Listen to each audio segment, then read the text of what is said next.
Assalamualaikum warahmatullahi wabarakatuh. Selamat malam teman-teman semuanya.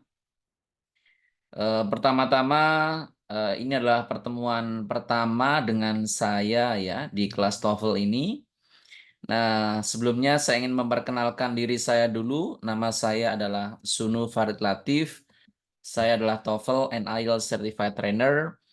Dan saya sudah menyelesaikan master saya di jurusan di King's College London di jurusan Pendidikan Bahasa Inggris. Nah, pada materi hari ini saya akan memberikan materi yang sangat menarik karena materi hari ini kita akan membahas cara sederhana, mudah, aplikatif yang tentunya itu nanti bisa teman-teman aplikasikan dalam pengerjaan soal TOEFL di bagian reading. Jadi kemarin sudah diberikan pembahasan, saya yakin sudah diberikan pembahasan tentang structure sama listening. Nah, pada malam hari ini kita akan membahas bagaimana cara menjawab soal reading. Nah, jadi pada dasarnya soal reading itu nanti dibagi dua. Yang pertama adalah soal yang menanyakan main idea. Nah, malam hari ini yang bagian pertama kita akan membahas tentang main idea. Kemudian yang kedua, jenis soal dalam soal reading itu nanti menanyakan detail. Apa itu detail? Detail adalah pertanyaan yang menanyakan hal khusus pada readingnya yang itu berbeda dengan soal main idea atau topik. Nah, malam hari ini kita akan mempelajari itu semua.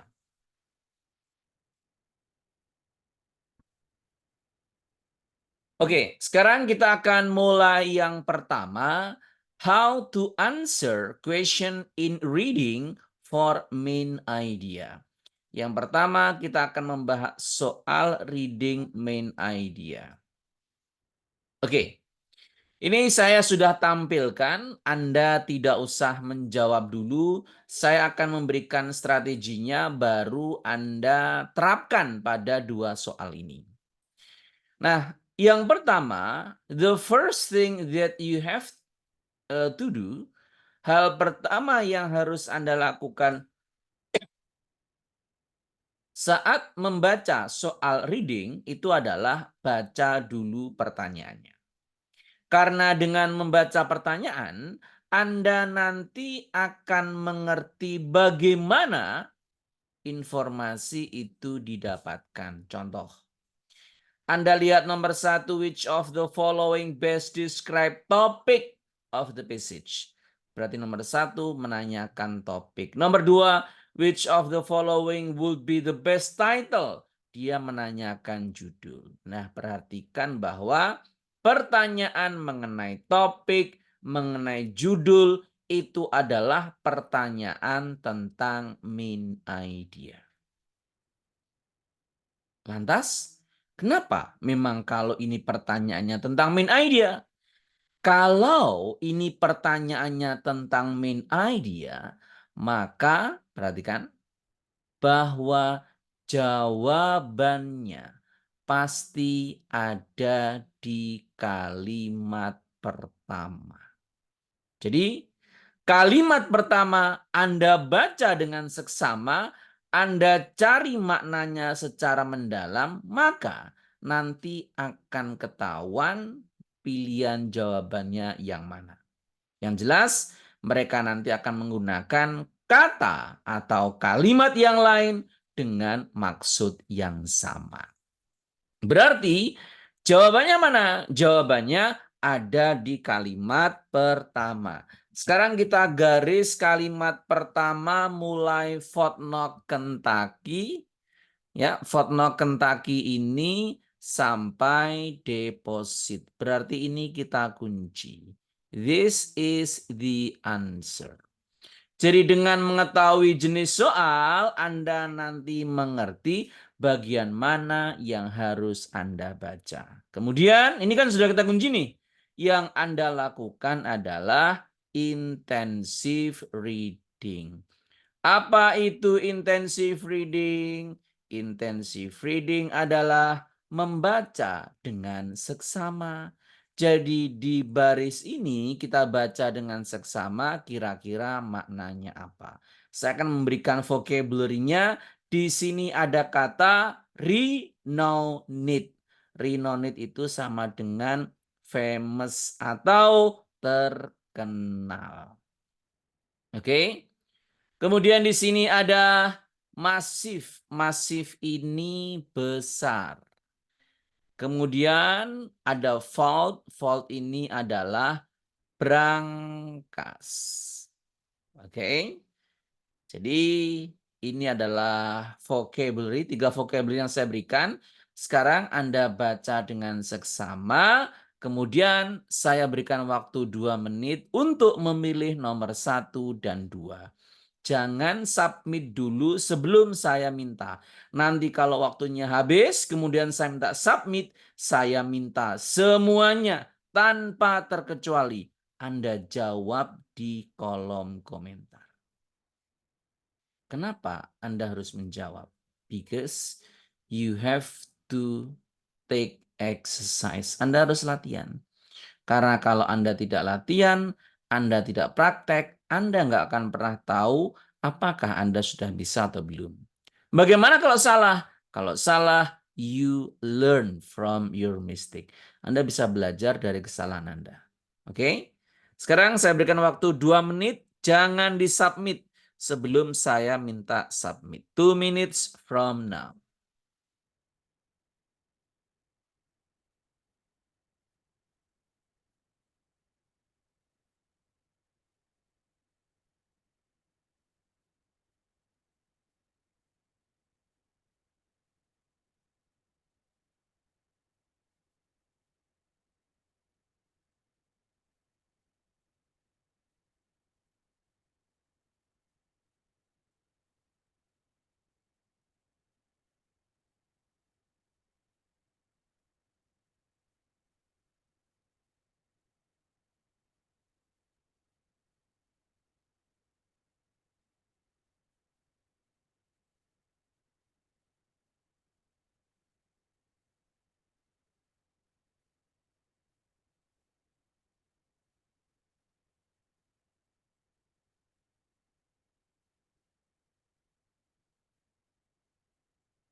30 detik lagi. Be careful because this is tricky question.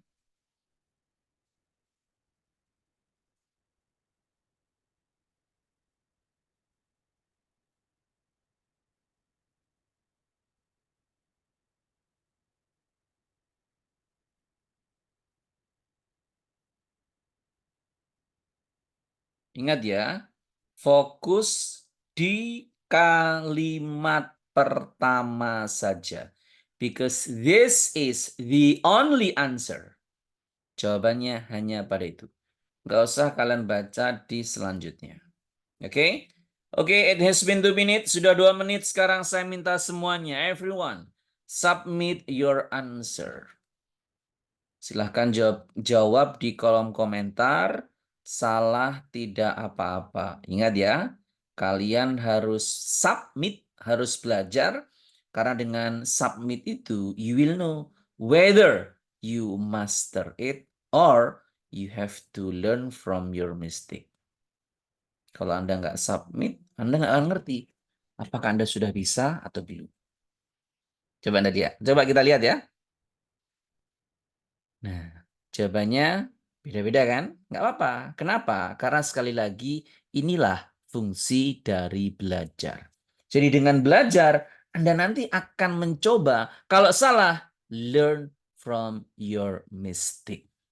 Belajar dari kesalahan Anda tersebut. Oke, terima kasih teman-teman. Let's start from number one. Berikut ini apa yang menjadi topik. Sekarang kita lakukan intensive reading. Ingat ya, fokus di kalimat pertama.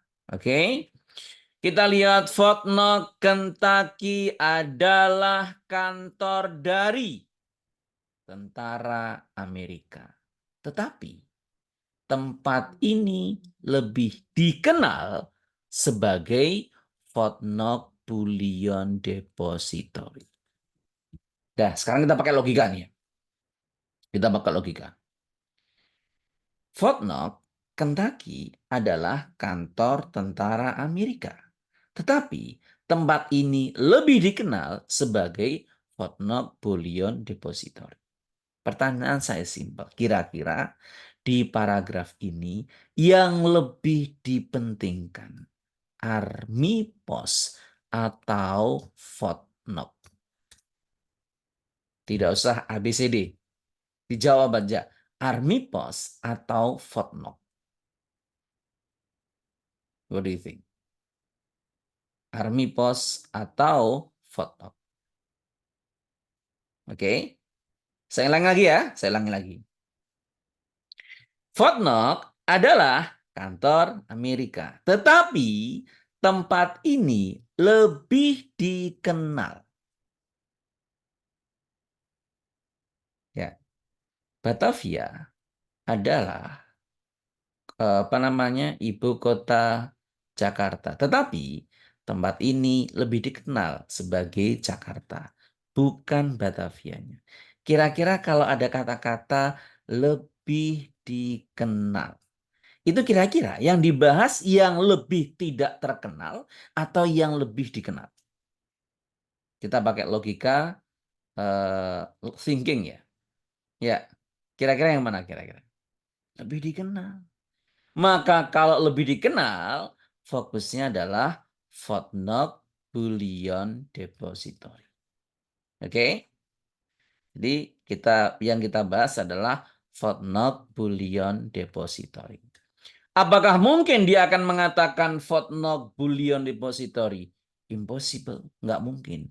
Dia akan menggunakan sinonim. Kira-kira mana yang sama menggunakan sinonim dengan Fort Knox Bullion Depository? Yang mana kira-kira? Yang sama dengan Fort Knox Bullion Depository. Tempat menyimpan emas pemerintah Amerika. Kira-kira yang mana? Yang B. The Federal Gold Depository. Oke. Kenapa nggak yang A? Karena ini less famous. Kurang terkenal. Yang dia bahas adalah more famous. Apa more famousnya? Fort Knox Bullion Depository. So A is not the correct answer. C juga sama. C ini setali 3 uang dengan E. Bagaimana dengan di inilah ada gold bullion, bukan yang di sini ada gold. Yes, tapi gold bullion ini too general. Why? Karena gold bullion tidak selalu merujuk pada emasnya Amerika. Gold bullion bisa di Pegadian. Pegadian ada ya batangan emas. Di BSI ada. Di PT Antam ada, ya, di bank ada. Jadi gold bullion does not always revert to Fort Knox Bullion Depository. Maka jawabannya adalah Federal Gold Depository. Federal menggantikan US. Oke, sekali lagi salah tidak apa-apa. Jadi kenapa saya minta Anda menjawab? Because you have to learn how to answer this question. Jadi deep understanding pada kalimat pertama itu sangat penting sekali. Okay? Is that clear, my explanation? Clear ya? Okay. Let's continue to number 2. Which of the following would be the best title for this passage? Kira-kira judul apa yang tepat? Ingat ya, judul pun harus mengacu kepada kalimat pertama. The massive concrete fault. Ya, the massive concrete fault. Oke, massive concrete fault. Ini yang pertama ya. Saya tanya, massive concrete fault. Ada nggak di sini massive concrete fault? Yang ada apa? Yang ada massive fault. Konkretnya ada nggak di sini? Tidak ada. Dia adanya di kalimat kedua. So this is not the correct answer. Sudah? Sekarang yang B. Fort Knox security. I ask you. Apakah di kalimat pertama dia membahas Fort Knox security? Kalimat pertama ya. Remember, the answer will be always. Untuk topik, untuk title, dia ada di kalimat pertama. Pertanyaannya, apakah di kalimat pertama ada Fort Knox security? Ada nggak? Ada, tapi di sini. Ini kan? Ada, tapi di sini.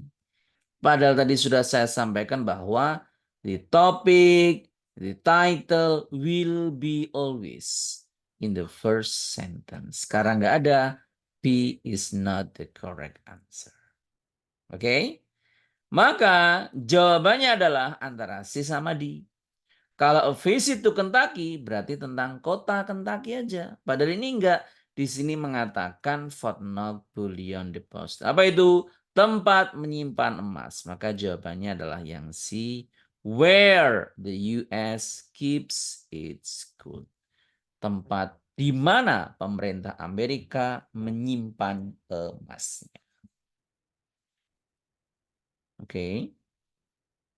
Udah? Sekali lagi, salah tidak apa-apa. Habis ini akan saya berikan soal lagi yang terkait dengan topik sentence. Dan saya yakin you will learn from your mistake dari soal 1-2 ini. Sudah? Masih ingat ya pesan saya ya? Oke? Judul bisa kalimat tanya ya? Yes. Judul bisa menjadi kalimat tanya. Pesan saya satu. Every single question for main idea and topic will be always in the first sentence. Akan ada di kalimat pertama. Oke. Kita lanjut ya. Soal nomor 34 untuk mematangkan bahwa Anda memahami cara menjawab main idea. Nomor 3, which of the following best states the subject of this passage? The main idea, this passage. Semuanya menanyakan sesuatu yang sama. Berarti apa? You have to focus on the first sentence. Saya yakin kali ini kalian bisa benar semua. 2 minutes from now.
Okay.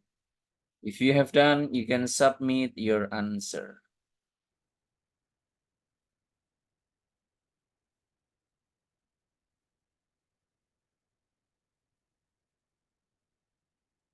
Langsung 2 soal ya. Langsung 2 soal. Langsung 2 soal. 3 dan 4. Oke. 3 dan 4. Ingat ya, pesan saya sangat jelas, sangat sederhana. Fokus on the first sentence. Itu aja. Tidak usah lari kedua, ketiga, keempat, dan seterusnya. Fokus di kalimat pertama. Oke. Oke. Ya, teman-teman berhasil menjawab dengan benar. Kita lihat sekarang ya. Which of the following best the subject of this passage? The main idea of this passage. Kita lihat kalimat pertama. 1. Identifying characteristic of minerals is their relative hardness, which can be determined by scratching one mineral with another. Jadi kita fokus bahwa salah satu cara untuk mengidentifikasi karakteristik dari mineral adalah kekerasannya. Dengan cara apa?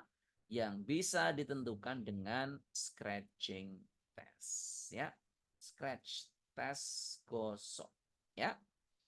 Which of the following basis state subject of the passage? Jelas, identifying minerals by means of scratch test. The main idea of the passage is that di sini dikatakan yang A. The hardness of mineral can be determined by its ability to mark on other mineral. Dari mana? Scratching one mineral with another. Kenapa nggak yang B? Diamonds with hardness of 10 Mohs scale. Mohs scale masuk area mana? Ada Mohs scale? Ada. Tapi kalimat berapa? Kedua. Pesan saya sangat sederhana. Ada di kalimat pertama. So simply, you have to focus on the first sentence. Kalian cukup fokus pada kalimat pertama. Oke, ini di slide kedua ini saya lihat hampir semuanya benar. Sudah, sampai sini sudah jelas menemukan main idea, topik, subjek dari sebuah paragraf.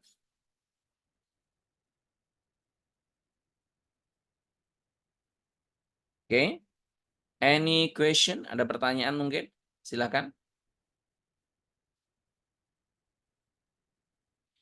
Oke, sekarang apa yang barusan kita lakukan tadi ini terkait dengan passage atau paragraf yang sama. Bagaimana kalau lebih dari satu? Bisa 2, bisa 3. Coba sekarang kita lihat kalau soalnya seperti ini. Perhatikan. How is the information in this passage organized? Berarti dia menanyakan main idea di setiap paragraf itu kesimpulannya apa. Dia menanyakan conclusion. Yang kedua, what type of information is included in the third paragraph? Informasi apa yang ada di paragraf ketiga? Sekarang saya ajari cara menjawab soal nomor 1. Nomor 1 menanyakan dari 3 ini kesimpulannya apa? Berarti bagaimana kalau mencari main idea dari lebih dari 1 paragraf? Ini ada 3 kan? Caranya sangat gampang. Sekali lagi, fokus di kalimat pertama. Karena ini ada 3 paragraf, you have to focus on the first sentence in each paragraph. Nah, sudah ya? 1, 2, 3. Kemudian yang kedua, tipe informasi apa yang ada di paragraf ketiga? Anda baca paragraf ketiga, kira-kira mana yang memiliki makna yang sama. Oke? Saya berikan Anda waktu 2 menit.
Oke, time is up. Now you can submit your answer.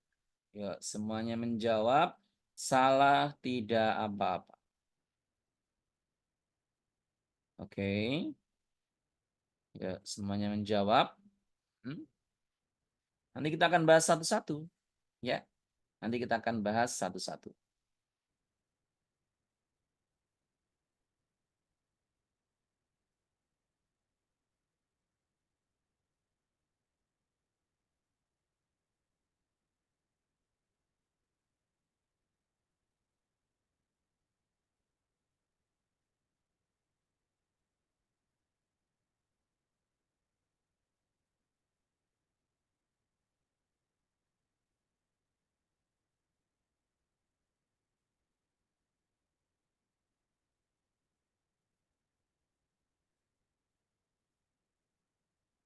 Hmm. Oke. Oke, I see variety of answer. Saya lihat beberapa perbedaan dari jawaban, nggak apa-apa, ya. Hmm. Oke. Oke, nanti kita bahas ya. Hmm. Nomor 1 jawabannya variatif. Ada A, ada B, ada D. Oke, A, B, D. Mungkin ada yang C, nomor 1. Oke. Nomor 1 so far A, B, C, D. Oh, lengkap ya. Ada A, B, C, D. Kita lihat ya. Ada A, ada B, ada C, ada D. Oke, sekarang kita lihat. Paragraf pertama ya. Konflik dalam organisasi tidak selalu dianggap tidak diinginkan. Berarti ini adalah penjelasan tentang konflik. Yang kedua, menurut pandangan orang tradisional, konflik itu berbahaya. Oke. Kemudian interactionist view conflict on the other hand, di sisi lain, pandangan dari orang interaksionis atau modern, mereka percaya bahwa konflik itu penting. Ya. Kalau Anda jawabannya the origin of ideas about conflict is presented. Origin of ideas, ide tentang konflik ditampilkan. Berarti ini cuma kalimat pertama. Ya kan? Oke. Kemudian kalau yang the examples of conflict within organization are presented. Coba di kalimat 1, 2, 3. Ada nggak example of conflict within organization? Ada nggak kira-kira? Tidak ada. Oke. Berarti ini enggak ya. Nah, bukan, bukan. Sekarang yang C. Dua teori. Ini kan dua teori, ya kan? Teori tradisional sama teori interaksionis. Membahas kelebihan dan kekurangan. Saya tanya, dua teorinya kan memang benar. Tetapi kelebihan dan kekurangannya dibahas apa enggak? Misal nih, menurut tradisional konflik, konflik itu ada kelemahan kelebihannya. Kelemahannya apa? Dia bahaya. Kelebihannya dia bla bla bla. Menurut orang interaksionis, konflik itu ada dua. Ada bahaya, ada bagusnya. Bahayanya apa? A. Bagusnya apa? B. Kayak gitu. Ada nggak di paragraf ini? Tidak ada. Dia cuma mengatakan yang satu mengatakan dangerous, yang satu mengatakan important. Oke, kira-kira apa jawabannya? Kalau satu mengatakan dangerous, satu mengatakan important. Maka jawabannya adalah yang B, contrasting views of conflict are presented. Oke, pertanyaan saya.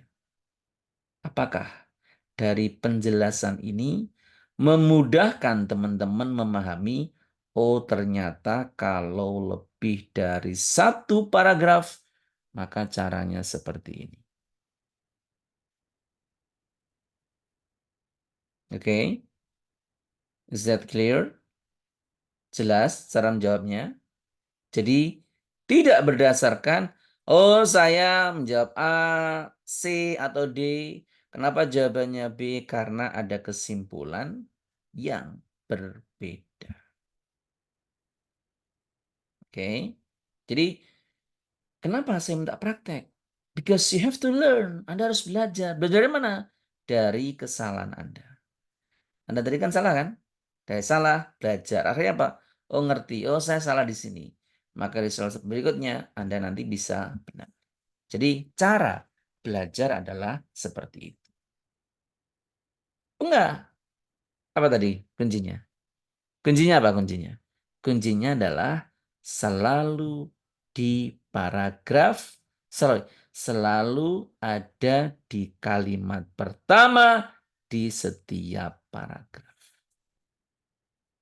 Oke. Kalimat pertama. Kalimat pertamanya apa? Satu, tentang teori konflik. Yang kedua, konflik itu bahaya. Ketiga, important. Maka jelas. Jawabannya adalah antara important sama dangerous. Mana important sama dangerous? Contrasting view. Tapi kalau saya mengatakan example, no.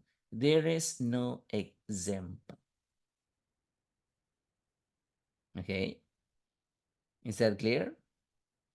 Dari Mbak Teti. Mungkin Anda tadi jawab apa? D ya? Which one do you think is the example? Mana kira-kira? Yang mengatakan ada example. Why do you choose yang D? Kenapa Anda menjawab yang D? Mungkin kita bisa diskusi. Dari kalimat apa? Dari kalimat apa? Mungkin yang menentukan. Paragraf 3. Ini ya. Oke, ini ya. Managers will interview conflict may. Ini ya. Ini ya. Oke ya. Ya ini ya. Oke. Jadi sekali lagi kalau ditanya informasi tentang paragraf atau main idea berarti ada di kalimat pertama, bukan kalimat kedua. Karena kalau ini berarti dia nggak mengcover semuanya. Padahal ini harus mengcover semuanya. Sekarang yang kedua. Yang kedua ini juga tricky. Tipe informasi apa yang ada di paragraf ketiga? Oke, ini jelas ya. Yang jelas bukan, yang jelas bukan A. Kenapa bukan A? perbandingan interaksionis sama tradisional. Pertanyaan saya sederhana. Di paragraf ketiga, Anda menemukan interaksionis saja atau interaksionis sama tradisional. Di paragraf ketiga, Anda mengatakan interaksionis saja atau interaksionis sama tradisional. Interaksionis saja. Nggak ada kan? Apa tradisionalnya? So A is not the correct answer. Kita lanjut nih. Diskusi kelemahan dari teori interaksionis. Ada nggak kelemahan di sini? Weakness. Ada nggak? Weakness from this theory. Do you find? Ada?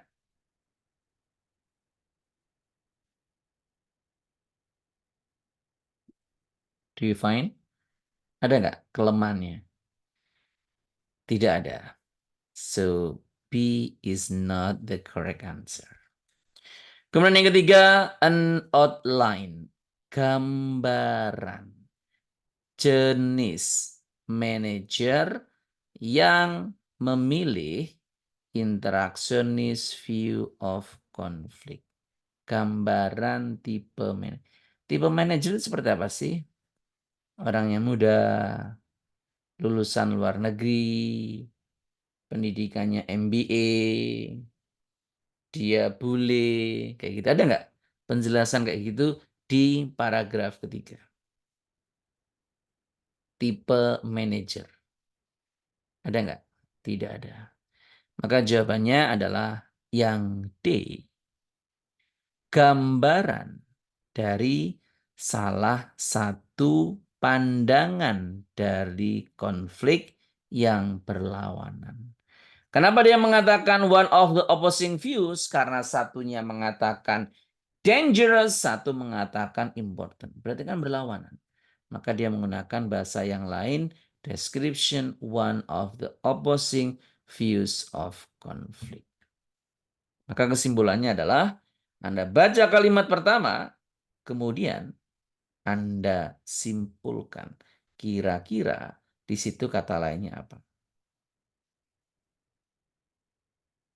Apa bedanya A sama D? Saya tanya nih ya. Di A itu ada interaksionis sama tradisional. Saya tanya nih, di paragraf ketiga Anda melihat interaksionis sama tradisional. Dua-duanya atau salah satu?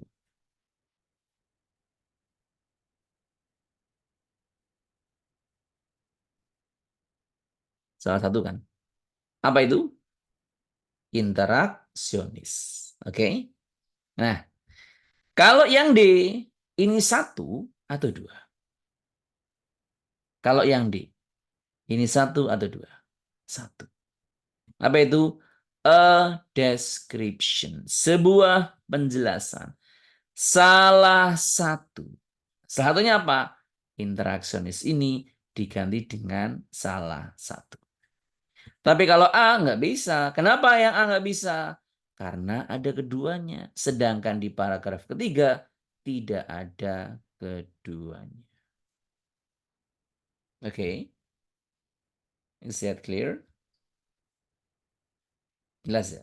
Jadi, reading is tricky. Soal reading itu trikinya kayak gini. Maka Anda harus melihat secara detail di kalimat pertama itu isinya apa.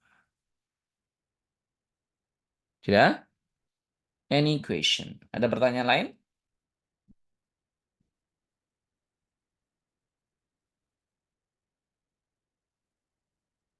Udah ya? Oke. Oke, cukup ya. Ini terkait dengan yang main idea. Nah, sekarang yang saya akan jelaskan adalah bagaimana cara menjawab soal yang berkaitan dengan detail. Apa itu detail? Detail adalah pertanyaan yang dia tidak menanyakan main idea. Apa itu? Menanyakan vocabulary, menanyakan apa namanya kata kunci kayak gitu. Saya akan berikan contohnya. Oke, saya akan berikan contohnya. Ya. Oke, sekarang kita lihat. Ya. Ini adalah soal yang menanyakan detail. Number one, ingat ya, kita fokus di kalimat di soalnya. The global increase in greenhouse gases has been attributed. Coba, ini pertanyaannya kira-kira menanyakan main idea atau kata kunci. Global increase pada the global increase in greenhouse gases has been attributed. Peningkatan secara global pada greenhouse gases ditandai dengan bla bla bla detail. Oke. Maka sekarang dari global increase in greenhouse gases has been attributed. Ini kira-kira kata yang dianggap penting. Itu kata apa? Kira-kira nih ya. Kata yang dianggap penting. Kata apa? Kata apa? Yang dianggap penting menurut Anda dari global increase in greenhouse gases. Greenhouse gases. Ini adalah kata pentingnya. Oke. Sekarang kita lihat kata pentingnya greenhouse gases. Di mana Anda menemukan kata greenhouse gases? Di kalimat keberapa? Kalimat pertama.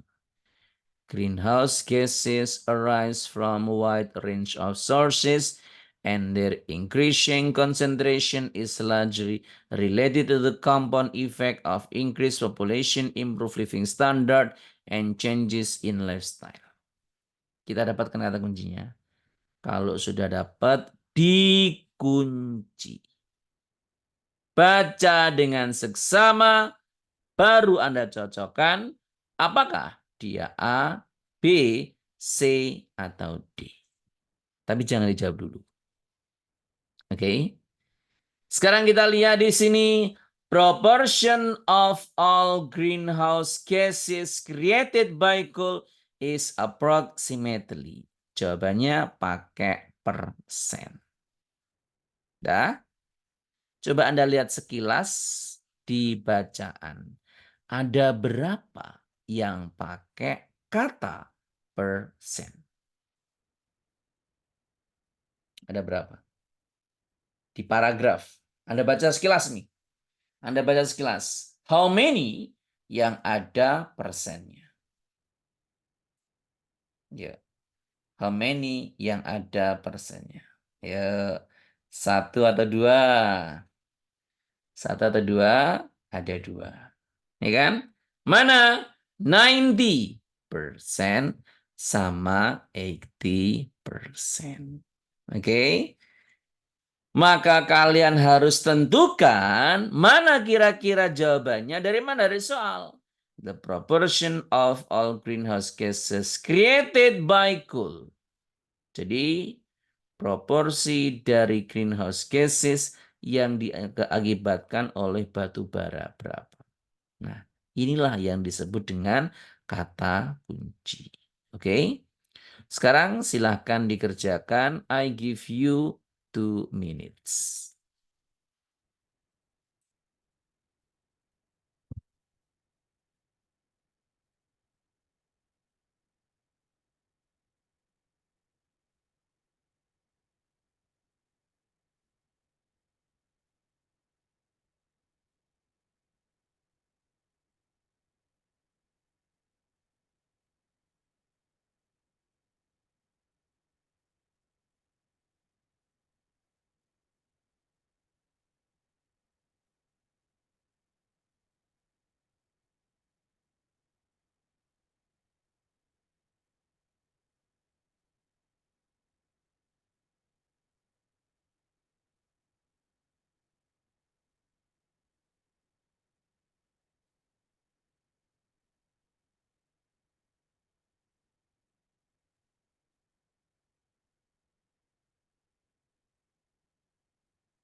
Okay, you can submit your answer if you have done. Bagi yang sudah, Anda silakan submit jawabannya.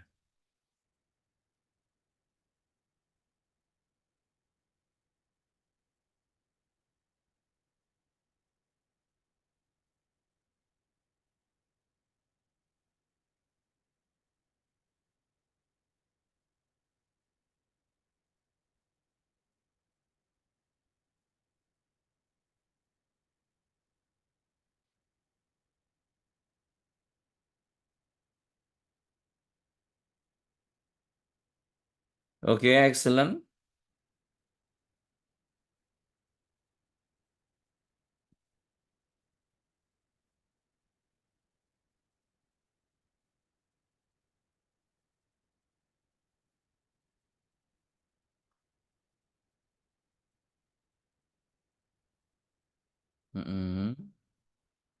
Oke, teman-teman hampir ya, hampir semuanya menjawab dengan benar. Oke. Sekarang kita lihat ya, di kalimat pertama dia mengatakan ini ada jawaban A, D, C. Oke, A, D, C. Mungkin ada B, A, D, C. Oke, A, D, C ya. Oke, ada A, ada D, ada C. Oke. Sekarang ya, sekali lagi, we have to focus on the yang ada kata kuncinya. Mana kalimat pertama?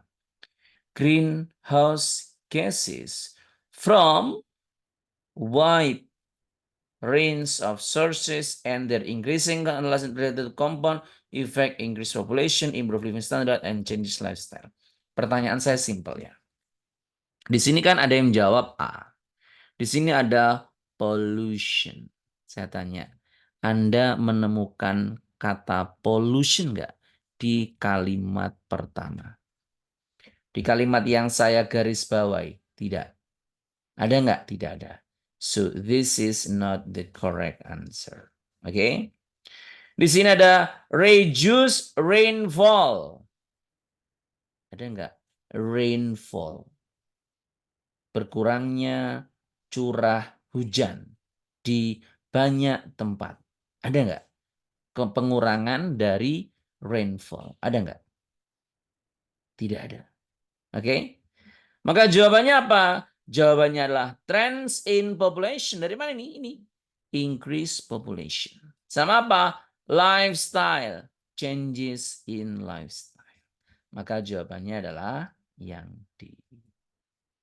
Oke. Okay? Kalau nomor 2, sangat jelas sekali dari coal. Mana yang coal? Coal's total contribution to greenhouse gas emission is thought to be about 18%. Maka jawabannya adalah yang B. Jangan yang 90 ya. Karena yang 90 bukan coal, greenhouses. Oke. Okay? Jadi Anda tidak perlu baca yang ini. Kenapa? Karena yang ini memang tidak ada di kata kunci. Jadi ada perbedaan antara mengerjakan main idea sama mengerjakan soal dengan detail. Sudah? Sampai sini. Do you have any question? Jadi ingat ya, ada dua jenis. Yang satu main idea, kalimat pertama. Yang kedua detail. Kalau detail kita cari kata kuncinya, kemudian kita cari di paragraf. Saya akan berikan contoh lagi. Oke, ya. Ada 3 pertanyaan. Perhatikan, sekali lagi perhatikan soalnya. Ingat ya, jawaban Anda harus berdasarkan data. Apakah jawaban ini ada di bacaan atau tidak? Kalau tidak, do not write. Jangan ditulis, ya. Oke, sebentar. Ini ada sedikit typo ya. Sebentar. Hmm. Oh, sudah sih. Oke. Oh, ini. Ini ada sedikit typo ini. Nah. Hmm. Number. Oke. Oke.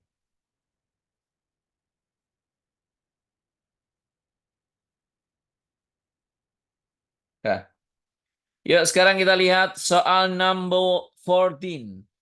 Ya, soal nomor 14. What point does the writer make about microbes in the first paragraph? Kira-kira kata kuncinya apa? Kata kuncinya. What point does the writer make about microbes in the first paragraph? Apa kata kuncinya? Mikroba. Ya. Di baris berapa kalian menemukan mikroba? Di baris berapa kalian menemukan mikroba? Di baris pertama. Gampang kan? Berarti kita kunci. Nah,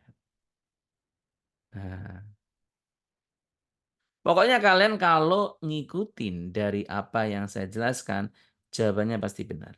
Apa itu? Answer from the data. Jawab berdasarkan data. Kemudian nomor 15. In the second paragraph, the writer is impressed by the fact that. Kira-kira kata kuncinya apa? Kata kuncinya apa? Ya. Kata yang dianggap penting. Impress. Oke. Coba Anda lihat di kalimat paragraf kedua. Kata mana yang sekiranya mirip dengan impress? Kata mana? Amazing. Oke. Berarti kita kunci mulai what is amazing is bla bla bla sampai sini. Kita kunci. Sudah? Nomor 14, 15 sudah ketemu kan? Areanya, jawabannya di mana? Nah, sekarang nomor 16 ini yang paling sulit. Dia menanyakan what is the writer doing? Kalau menanyakan what is the writer doing, you have to read the whole passage karena yang ditanyakan adalah third paragraph, berarti Anda baca sampai akhir kalimat ketiga. Sorry, paragraf ketiga. Oke? Karena banyak, saya akan berikan waktu 4 menit.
Okay, if you have done, you can submit your answer. Ingat ya, your answer must be based on the data. Jawaban yang kalian berikan harus berdasarkan data. Datanya apa? Yaitu yang Anda pegang. Oke, jawabannya bermacam-macam ya. Nomor 1 ada C, ada A,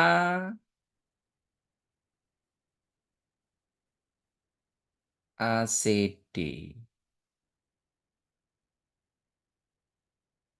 Oke, jadi ada A, ada C, ada D. Nanti kita lihat ya. Kemudian jawaban 2 ada C, D, C, D, C, D, B, C, D, B. Oke, C, D, B ya. Kita tulis ya. C, D, B. Oke, ingat ya. Semua harus berdasarkan data. Nomor 3 ada A, B. C. A, B, C, D. Oh, lengkap ini ya. Ada A, B, C, D. Oke. Sudah ya, kita bahas sekarang. Number 14. What point does the writer make about microbes in the first paragraph? They adapt quickly to their environment. Coba yang menjawab A. Saya pengen tahu dari mana Anda mengatakan they adapt quickly to their environment. Dari kata apa? Yang nomor 14 mengatakan A. Jadi sekali lagi saya tanya, have to answer based on the data. Data apa yang that lead you to answer this A, B, C, or D? Apa kira-kira? Saya pengen tahu. Dari A, B, C, D, dari pilihan apa? Dari mikroba, most of them bacteria have populated in planet long before animal life development and they will outlive us. Ada nggak yang A? Adapt quickly. Tidak ada. Oke? Okay? Kemudian yang C, saya tanya ya. They are more plentiful, lebih banyak di kehidupan binatang daripada di kehidupan tumbuhan. Bahwa mikroba itu lebih banyak di animal daripada di tumbuhan.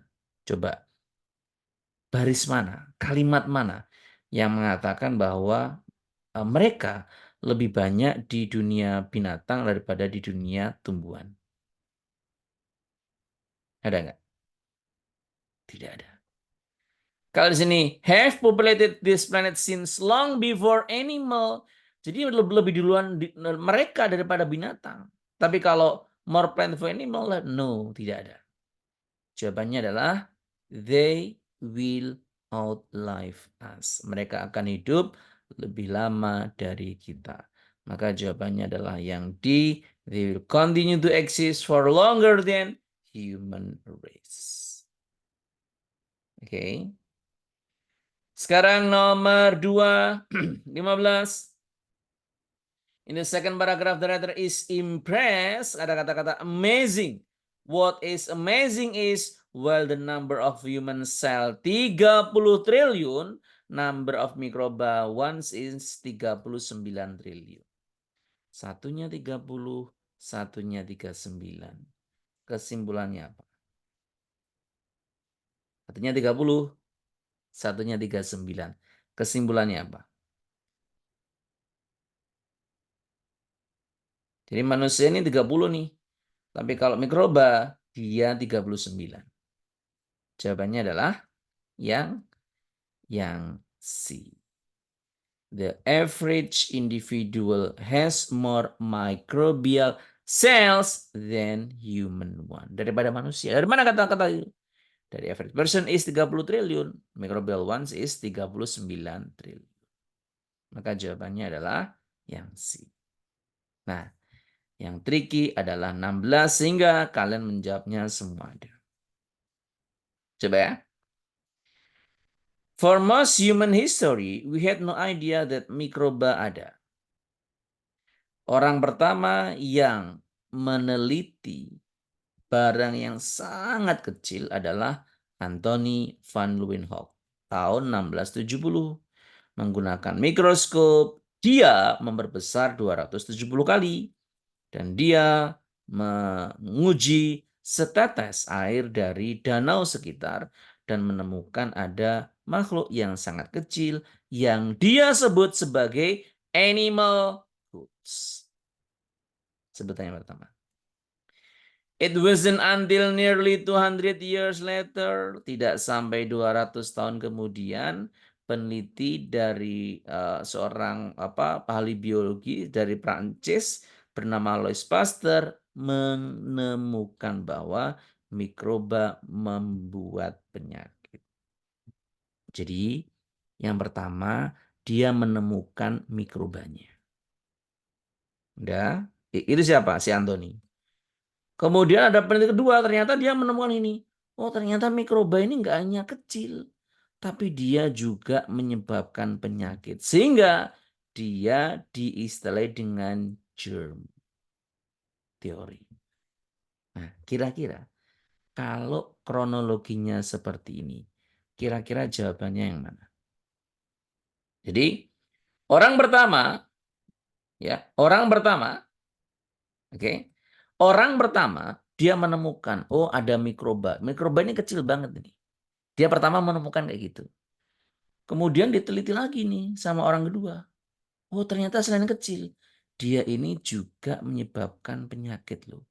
Karena dia menyebabkan penyakit, maka kita sebut saja dia germ theory. Kira-kira yang mana?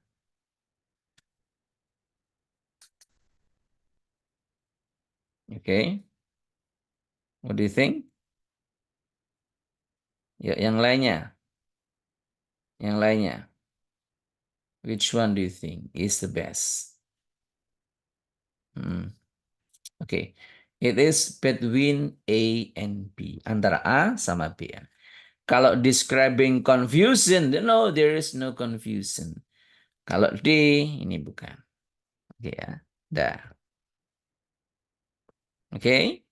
Nah, di sini yang tepat adalah yang A. Kenapa? Karena penemuan pertama ini hanya sekedar kecil. Penemuan kedua dia menyebabkan penyakit. Oke, maka di sini disebutkan bahwa ini menjelaskan tentang bagaimana sebuah penemuan dilakukan. Kalau yang B, they are not comparing. Kenapa? Karena di sini dia bukan teori, tapi finding, penemuan. Kalau teori, berarti teori artinya belum terbukti. Tapi kalau finding, penemuan, itu nanti dia akan menjadi sesuatu yang nyata. Maka jawabannya adalah yang A. Explaining how discovery was made. Oke. Discovery itu penemuan. Penemuan. Kayak gini loh. Contohnya ya.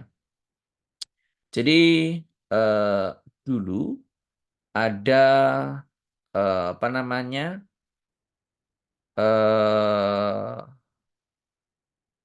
Orang yang sakit kalau nggak salah malaria kalau nggak salah ya. Sakit malaria, kemudian dia ini sakit semua, kemudian dia meminum air yang di situ ada pohon kina. Jadi pohon kina ini mati, kemudian dia masuk ke danau.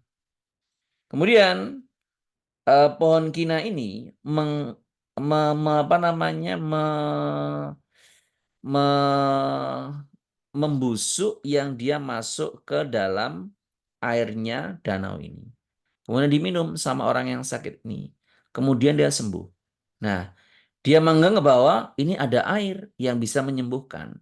Kemudian diteliti ternyata air itu karena ada kontaminasi dari pohon kina itu. Akhirnya kina menjadi obat dari malaria. Ini kalau nggak salah penyakitnya malaria. Saya kurang ingat ininya apa. Nah dari situ kesimpulannya adalah how a discovery was made. Jadi bagaimana penemuan itu dilakukan. Tapi kalau comparing science theories about microbes, ini tidak tepat karena yang lebih tepat adalah bagaimana penemuan dilakukan. Penemuan tentang apa? Penemuan bahwa si mikroba ini ternyata dia membawa penyakit. Jadi nggak sekedar kecil, tapi dia juga membawa penyakit. Yes. Oke. Maka apa yang berlakukan? Yang berlakukan selain dari teori ini, dari strategi yang sudah saya jelaskan, the thing that you have to master is vocabulary. Oke? Nah, habis ini nanti tolong ingatkan di grup, saya akan membagikan aplikasi tentang vocabulary yang nanti teman-teman bisa gunakan. Gitu ya? Oke? Baik teman-teman, demikian untuk pertemuan kita pada malam hari ini. Besok insya Allah saya akan mengajar lagi di kelas ini dengan materi listening. Nanti di listening saya akan menjelaskan bagaimana cara meningkatkan skor listening part A sama part B. Terima kasih sudah hadir, semoga bermanfaat. See you tomorrow. Wassalamualaikum warahmatullahi wabarakatuh. Selamat malam semuanya.